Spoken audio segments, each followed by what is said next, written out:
Welcome to level 12 out of 31 levels of the 613 degrees or rungs on Jacob's ladder. So let's return to the importance of the environment. It is good to choose a positive environment, to stick with a positive environment, improve the positive environment, and maintain the improvements made. It is also important to specifically correct and purify a sad, polluted environment, turning sad into glad, trying to increase the happiness in the environment. It is also important when initially creating or searching for a positive environment to find attractive qualities of a favorable environment. It is important to find favorable reasons why this environment should be chosen. If one finds a favorable environment and later decides it is toxic, one should divorce or separate from the environment, finding a new one that is better. So it's important not to cause jealousy, but it's also important to not let jealousy control you. Jealousy and envy are deadly sins and can only be combated with praising others and honoring others that achieve remarkable accomplishments instead of being jealous of them. It is important to begin and defeat jealousy, which is a form of wickedness. When we are wicked, it is good to punish ourselves. No, not the masochistic type of physical punishment. Punishment, metaphorically, is when we perform virtues for every sin we make. So as a punishment of being selfish, we should be altruistic. So virtue is a form of payment for sin.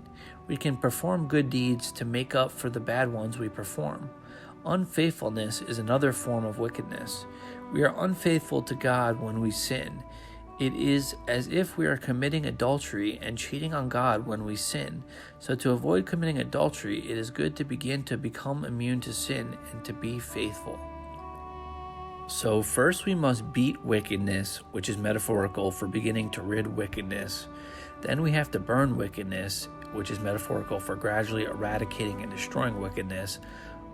Another rung is to stone unfaithfulness.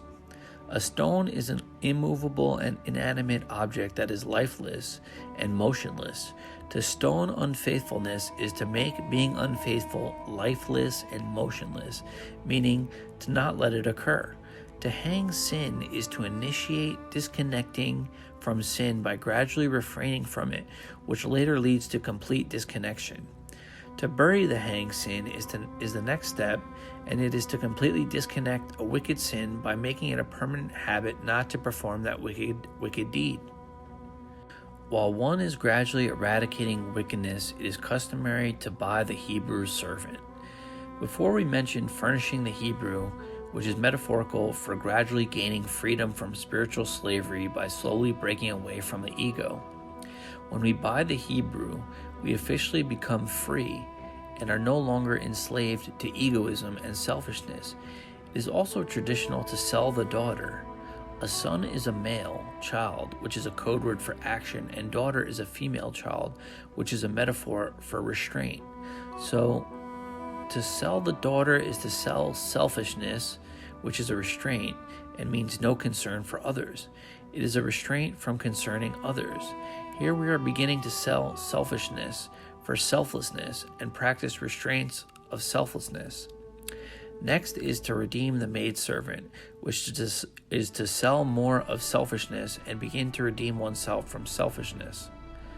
Next is to completely sell egoism, sell selfishness, buy altruism, and buy selflessness.